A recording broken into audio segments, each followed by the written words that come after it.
Bienvenue à Math Infinité, la chaîne consacrée à l'enseignement des mathématiques à l'université. Alors dans cette courte vidéo, je vais introduire les cosinus et les sinus d'une matrice carrée à coefficient réel ou complexe. Alors, et je vais montrer aussi la relation cos carré de A plus sinus carré de A égale l'identité. Alors en fait, comme vous le savez, les fonctions sinus, cosinus, exponentielles, bon, les fonctions classiques, jouent un rôle important en physique et sont surtout solutions d'équations différentielles. Donc ce sont des solutions naturelles d'équations différentielles. Alors en physique, il arrive qu'on a des fonctions, au lieu d'être à valeur dans R, on peut avoir des fonctions qui sont à valeur dans l'espace vectoriel des matrices carrées. Et on peut tomber sur des équations différentielles dont les solutions sont ces types de fonctions. Et voilà, alors voilà, c'est pour cela qu'il est naturel d'essayer d'introduire des fonctions trigonométriques, d'étendre ces notions de fonctions trigonométriques en matrices. Alors l'exponentielle d'une matrice est bien connue et a été introduite et forme solution d'équations différentielles dont les inconnus sont à valeur dans l'espace des matrices. Alors moins connus sont les sinus et les cosinus d'une matrice. Alors dans cette vidéo, donc, je vais introduire ces deux objets et je vais montrer la relation cos carré de A plus sinus carré de A égale à l'identité. Alors allons-y. Alors donc je rappelle l'une des propriétés remarquables des fonctions sinus et cosinus. Eh bien, ils sont développables en série entière. Donc pour tout x dans R, cosinus de x est la somme de cette série entière et le sinus x est la somme de cette série entière. Et donc, l'idée naturelle pour étendre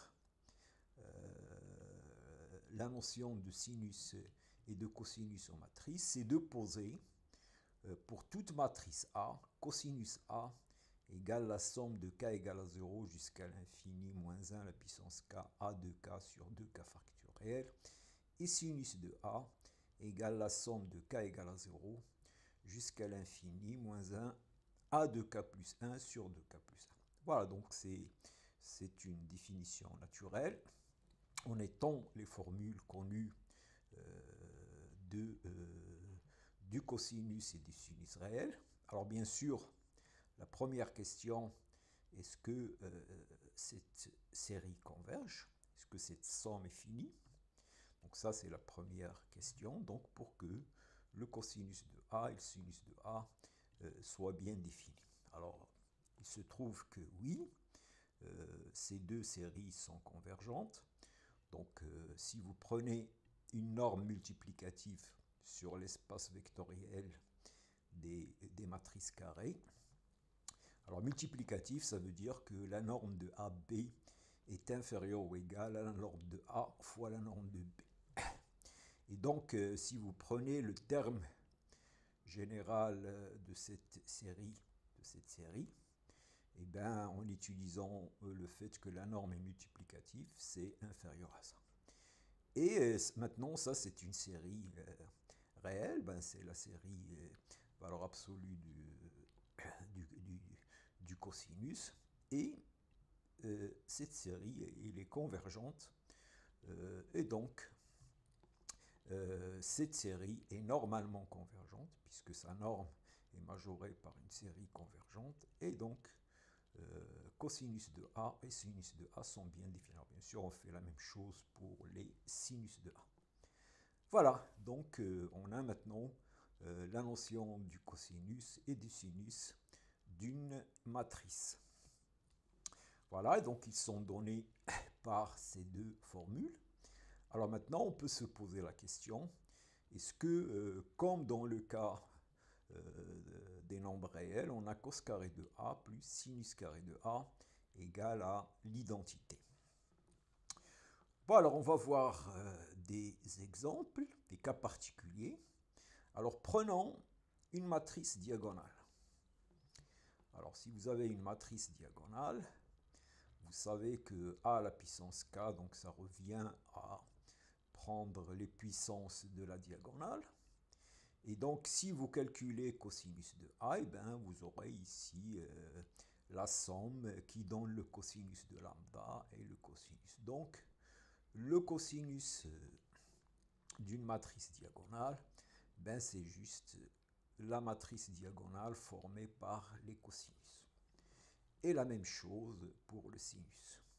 Donc ça, déjà, ça nous donne des exemples où on peut calculer le cosinus de la matrice dans le cas diagonal.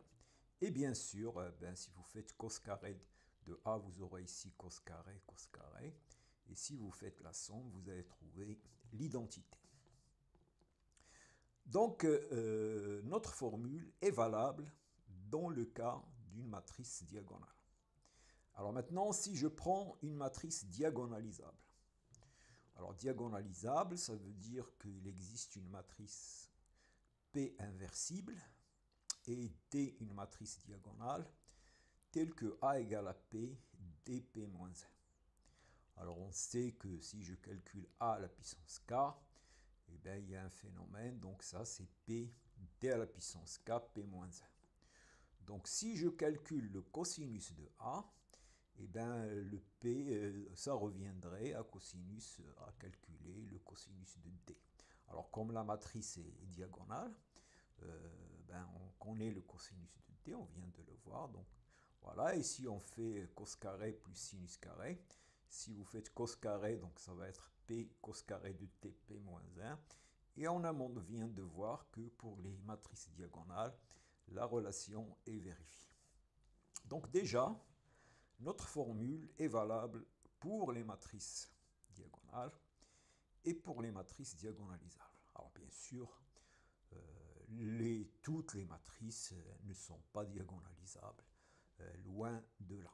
Alors maintenant, on va montrer la relation dans le cas général. Alors donc je rappelle la formule du cosinus, donc c'est la somme de cette série, et le sinus, c'est la somme de cette série. Alors, cette relation donc, va être une conséquence d'une formule, d'une relation qui utilise les coefficients binomiaux. Alors, je rappelle les CKN, donc ça c'est les coefficients binomiaux, donc ils sont donnés par cette formule. Et on a la formule du binôme du Newton, qui est donnée par ça. Alors, si je prends x égale à 1, y égale à moins 1, j'aurai ici 0, et donc j'aurai ici cette somme. Et donc voilà, j'ai cette relation, somme de k égale à 0 jusqu'à 2m de moins 1 à la puissance k égale à 0. Alors il se trouve que c'est ça qui va résoudre notre problème. Alors allons-y. Alors calculons cos carré de A. Alors cos carré de A, ça revient à faire la somme des PQ et donc n carré de tous les carrés dont cette relation-là. Donc cos carré de A va être égal à cette somme-là. Voilà. Alors maintenant, on va poser P plus Q égale à M. Donc ça va être égal à la somme sur M dans N, moins 1 à la puissance M ici.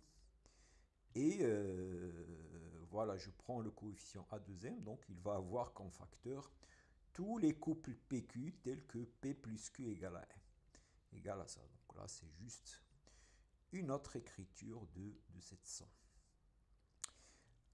Alors maintenant, donc, je vais ici, au lieu de prendre PQ, je veux prendre juste P et Q égale à M moins P. Et donc, je vais trouver égal à cette relation-là. Et là, ça ressemble à à un coefficient binomial. Il me manque 2m factoriel, je le mets ici. Et voilà, je trouve, j'écris cos carré de A sous cette forme-là. Alors, pour sinus carré de A, ben, on fait la même chose. Voilà, donc ici, je vais prendre ici P plus Q plus 1 égale à M.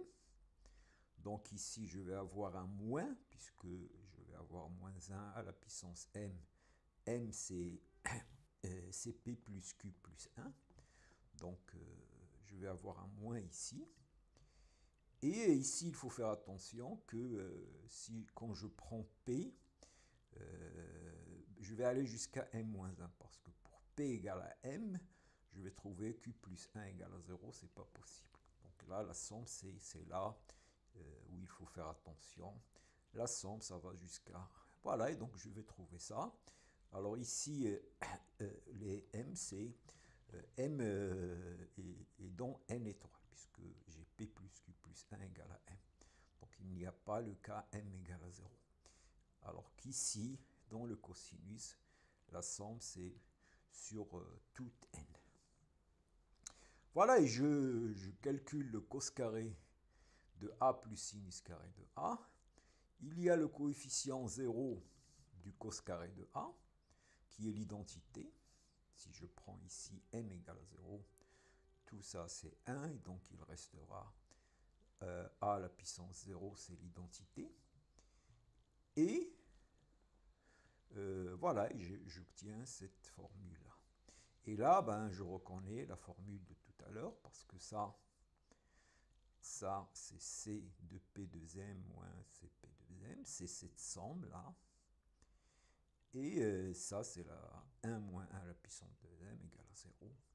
Et on a montré la relation. Voilà, donc ça règle le problème. Alors, comme je l'ai dit au début, alors les cosinus, ces fonctions sur les matrices jouent un rôle important dans la résolution de certaines équations différentielles dont les fonctions sont à valeur dans l'espace des matrices. Alors, si vous voulez, vous pouvez montrer cette relation ici. Là, c'est le cosinus hyperbolique et le sinus hyperbolique. Bon, si vous connaissez cette relation dans le cas de R, et le cosinus hyperbolique et le sinus hyperbolique sont donnés par cette formule. Donc, un calcul analogue va vous donner cette formule. Voilà, et voilà, donc si vous avez aimé cette vidéo, alors n'oubliez pas de liker.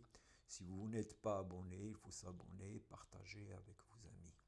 Et à la prochaine vidéo.